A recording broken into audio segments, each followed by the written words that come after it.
So over here you can see that I am in my playlist page, and if you want to go around and then edit out the playlist title, then all you need to do is click on the edit title button right here. So you can go around and say example playlist for training right here, just like this, and then click on save, and the title of the playlist will be changed just like that.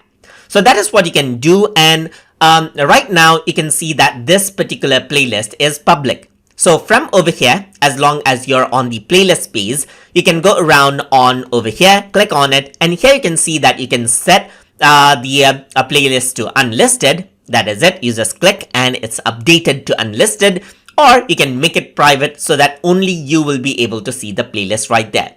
So you can go around and change the privacy level of the playlist that you have as well.